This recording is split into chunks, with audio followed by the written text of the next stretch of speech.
Students, आज की class में हम आपको सिखाने वाले हैं कि पाइथागोरस प्रमेय क्या होती है। आप समझिए, हमारे पास कोई एक समकोण त्रिभुज है। क्या है? एक समकोण त्रिभुज है। तो स्टूडेंट्स, अगर हम इस त्रिभुज को नाम दें ए बी सी, ये हमारा त्रिभुज क्या है? ए बी सी, जिसमें ये जो कोण बी है वो क्या है? समकोण है। तो स्टूडेंट, ये जो देखिए, समकोण कहने का मतलब ये जो हमारा कोण बी है 90 डिग्री है। और आपको एक बात ध्यान रखना है, 90 डिग्री के सामने की भुजा क्या होती है? कर्ण होती है। बात समझ गए? 90 डिग्री के सामने की भुजा लंब, ये जो आप ऊंचाई देख रहे हो, ये कर्ण, ये हमारी क्या हो जाएगी? लंब। और ये बची हुई भुजा क्या कहलाती है? आधार। तो पाइथागोरस प्रमेय क्या कहती है? लिखिए, पाइथागोरस प्रमेय के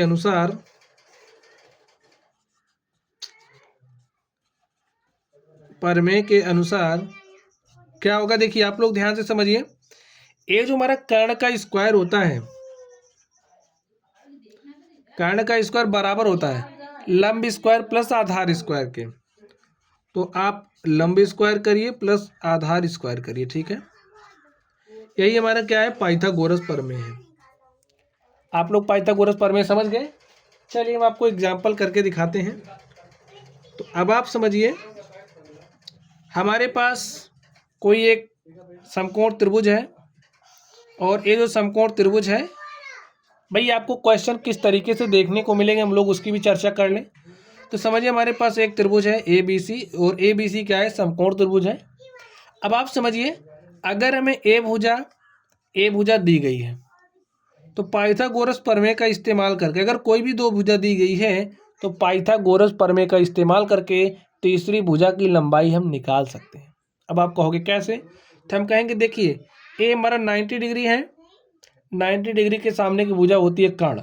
तो यहाँ पर कर्ण हमें दिया गया है, कितना है? 5 है। ए क्या है? आधार। और यहाँ पर ये जो लंब है, हमें लंब को निकालना है। यही बात है ना? चलिए, अब पाइथागोरस प्रमेय क्या कहते हैं? देखिए, पाइथागोरस प्रमेय के अनुसार क्या हो जाएगा? हम जानते हैं, जो कर्ण का स्क्वायर है वो बराबर होगा किसके? लंब स्क्वायर प्लस आधार स्क्वायर के। अब देखिए, कर्ण क्या है? 5 है, तो 5 का स्क्वायर करोगे क्या हो जाएगा? 25। लंब निकालना है, तो लंब को इसे रहने दीजिए, लंब के स्क्वायर को। आधार का स्क्वायर करेंगे 4, 4 का स्क्वायर 16। अब 25 है, 16 को आप इधर लेकर के आइए, -16 इज इक्वल टू लंब का स्क्वायर। 25 में से 16 घटाओगे 9 आ गया। लंब का स्क्वायर हमारे पास 9 आ गया, लेकिन हमें लंब चाहिए, यानी कि इसका वर्गमूल लीजिए। देखिए, लंब क्या हो जाएगा? √9, और यहाँ से √9 हमारा बराबर होता है 3 की। समझ गए स्टूडेंट्स? तो यही हमारी क्या है? पाइथागोरस प्रमेय है। पाइथागोरस प्रमेय का इस्तेमाल करके हमने आपको, अगर कोई समकोण त्रिभुज है जिसकी दो भुजा पता है, तो पाइथागोरस प्रमेय का इस्तेमाल करके आप तीसरी भुजा की लंबाई निकाल सकते हैं। इसी तरीके से अगर ए दिया है तो इसको निकाल सकते हो, ए और ए दिया है आप इसको निकाल सकते हो। तो कोई दिक्कत नहीं है, आप लोग पाइथागोरस प्रमेय का इस्तेमाल करके दो भुजा दिए होने पर तीसरी भुजा निकाल सकते हो। तो चलिए स्टूडेंट्स, आज के लिए बस इतना ही। आप लोग पढ़ते रहिए। Thank you.